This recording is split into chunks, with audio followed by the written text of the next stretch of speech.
હવામાન વિભાગ અને હવામાન નિષ્ણાંત દ્વારા પણ જન્માષ્ટમીના દિવસે રાજ્યમાં સાર્વત્રિક વરસાદની આગાહી વ્યક્ત કરવામાં આવી હતી અને તે વચ્ચે હવે વરસાદી માહોલ જોવા મળી રહ્યો છે। રાજ્યમાં અનેક જિલ્લાઓમાં હાલ વરસાદી માહોલ જોવા મળી રહ્યો છે। તો આપને એ દ્રશ્યો પણ બતાવી રહ્યા છે કે જ્યાં ધોધમાર વરસાદના કારણે લોકોને હાલાકી પડી રહી છે અને લાંબા વિરામ બાદ અમદાવાદમાં ધોધમાર વરસાદનું આગમન। મણિનગરના આ મણિનગર કોઓપરેટિવ હાઉસિંગ સોસાયટી છે, ત્યાંના દ્રશ્યો અમે તમને બતાવી રહ્યા છે। આપ જોશો તો આ સોસાયટીનો અંદરનો રસ્તો છે, જે અંદરના રસ્તા ઉપર તમને રસ્તો દેખાશે જ નહીં અને ભરી ભરીને પાણી જ છે। બધી જગ્યાએ ફક્ત પાણી ને પાણીના દ્રશ્યો જોવા મળી રહ્યા છે। આ તો હજુ હમણાં થોડી વાર પડ્યો છે વરસાદને પછીની આ પરિસ્થિતિ છે ને આપ જોશો તો લોકોના ઘર સુધી અંદર છે પાણી છે, પાણી જે છે એ ત્યાં લોકોના દેખાઈ રહ્યા છે અને અહીંયા પણ તમે જોશો તો આ રસ્તો જે છે એ રસ્તા ઉપર પણ પાણી ભરાવાને કારણે વાહન વ્યવહાર ઉપર પણ અસર છે અને આપ જે પાણીનું વહેણ જોઈ શકો છો કે પાણી કઈ હદે અહીંયા ભરાયું છે અને જે તકલીફ છે તકલીફ લોકોને કેટલી મોટી મુશ્કેલી ઊભી કરી શકે છે। હજી તો વરસાદની આગાહી છે, આગાહી મુજબ હજી થોડી જ વાર વરસાદ પડ્યો છે ને જો અવિરત વરસાદ આજ પ્રમાણે વરસે તો અમદાવાદમાં કયા પ્રકારની પરિસ્થિતિ સર્જાઈ શકે છે એનો અંદાજો અહીંયા લગાવી શકાય છે। લોકોને ચાલીને જવા સિવાય છૂટકો નથી। ફૂટપાથ ઉપર પણ પાણી છે, રસ્તા ઉપર પણ પાણી છે અને રસ્તો ક્રોસ કરવો હોય કે વાહનો લઈને નીકળવું હોય તો પણ લોકોને જે પરેશાની છે પરેશાનીનો સામનો કરવો પડી રહ્યો છે અને આ રેસિડેન્શિયલ વિસ્તાર છે ત્યાં પણ જે પાણી છે પાણી ભરાયાને કારણે તકલીફ છે લોકોને ઊભી થઈ રહી છે। અહીંયા સ્થાનિક છે એમની સાથે વાત કરવાનો પ્રયાસ કરીશું। મોટાભાઈ, અહીંયા જે પાણી ભરાવાનો પ્રશ્ન છે એ છેલ્લા કેટલાય સમયથી છે પણ એનું નિરાકરણ આવતું જ નથી। હજુ તો થોડી જ વાર વરસાદ પડ્યો। હા, બરોબર છે। આ સોસાયટીમાં તમારે પાણી જ પાણી છે, ઘરમાં પણ પાણી આવ્યું છે? ઘરમાં નથી આવ્યું, ખાલી પાર્કિંગમાં આવ્યું છે। પણ આ દર વખતે આવું થાય છે? દર વર્ષે હોય છે, થોડોક ઝાપટું પડે એટલે આ હોય પોઝિશન। તો અહીંયા કંઈ કરતા નથી પાણીના નિકાલ માટે? કોઈ વ્યવસ્થા કોઈ આવતું નથી ભાઈ। હું તો અહીંયા શું છે રિપેરિંગ કામ જ કરું છું। હું ન્યૂ મણિનગર રહું છું અને અહીંયા રિપેરિંગ કામ છેલ્લા 30 વર્ષથી કરું છું એટલે આ તો કાયમ એવું જ છે। કાયમ આ જ પરિસ્થિતિ છે। અહીંયાથી જુઓ તમે, આ બેન પણ જે છે એ પાણીમાં ચાલીને આવી રહ્યા છે। તમે ક્યાંથી ચાલીને આવી રહ્યા છો? વરસાદમાં બધી જગ્યાએ સામેથી ચાલીને આવી 4 રસ્તાથી અહીંયા સુધી પાણી ચલાતું નહીં। તમે તમારું શું કહેવું છે? કોર્પોરેશન દ્વારા કામગીરી થાય તો આ પ્રકારની વ્યવસ્થા? એ જ ને, આપણે ઉંમરલાયક માણસ પડી જાય તો ક્યાં ના આપણે એક બેન ત્યાં ઊભા છે।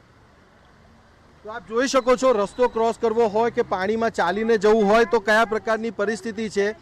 અને આજે મેં કહ્યું એ પ્રમાણે જન્માષ્ટમીનો તહેવાર છે, ખરીદી કરવા પણ લોકો નીકળી રહ્યા છે અને એવામાં આ પાણીનો જે ભરાવો છે, પાણી જે પ્રકારે વિસ્તારોમાં અલગ અલગ જગ્યાએ જોવા મળી રહ્યું છે એનાથી લોકોની મુશ્કેલીઓ વધી રહી છે। પરંતુ તંત્ર તરફથી ના તો કોઈ કર્મચારી છે કે ના અધિકારી છે કે જે આ પાણીના નિકાલ માટેની વ્યવસ્થા કરવા માટે આગળ આવ્યા હોય।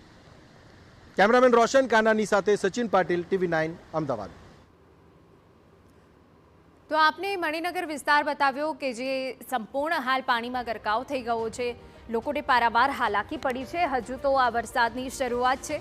હવામાન નિષ્ણાંત અને હવામાન વિભાગ દ્વારા આગામી દિવસોમાં ભારેથી અતિભારે વરસાદ પડવાની આગાહી પણ વ્યક્ત કરવામાં આવી છે। ત્યારે લાંબા વિરામ બાદ અમદાવાદના પૂર્વ વિસ્તારમાં ભારે વરસાદ જોવા મળી રહ્યો છે। પૂર્વ વિસ્તારના નીચાણવાળા વિસ્તારોમાં પાણી ભરાવાની શરૂઆત થઈ છે।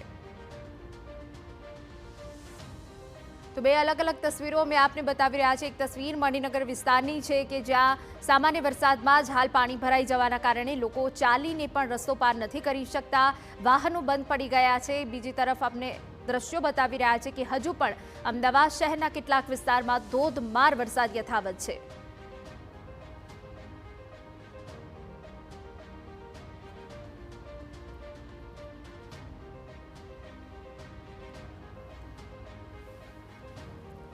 તો મણિનગર વિસ્તારના આ નીચાણવાળા જે વિસ્તાર છે એના દ્રશ્યો અમે આપને બતાવી રહ્યા છે કે જ્યાં 2 વ્હીલર બંધ પડી રહ્યા છે, ઢીંચણ સમાન પાણી ભરાઈ ગયા છે। મણિનગરના અનેક જે નીચાણવાળા વિસ્તાર છે ત્યાં લોકોને વહેલી સવારથી જ પારાવાર હાલાકી પડી રહી છે। આજે જન્માષ્ટમીનો તહેવાર છે, હવામાન વિભાગ દ્વારા આગાહી પણ વ્યક્ત કરવામાં આવી હતી, પરંતુ જ્યાં જન્માષ્ટમીના તહેવારમાં જ આ હાલત જોવા મળી રહી છે। પૂર્વ વિસ્તારના જે નીચાણવાળા વિસ્તારો છે તે પાણીમાં ગરકાવ થઈ ગયા છે। અલગ અલગ તસવીરો અમે આપને બતાવી રહ્યા છે કે જે ભારે વરસાદના કારણે અને આગળ પાણી ભરાયેલા હોવાના કારણે લોકો પોતાના વાહન ત્યાં હંકારી નથી રહ્યા અને સર્વત્ર અમદાવાદમાં હાલ નીચાણવાળા વિસ્તારોમાં પાણી જ પાણી દેખાઈ રહ્યું છે અને હજુ પણ ભારે વરસાદ યથાવત છે.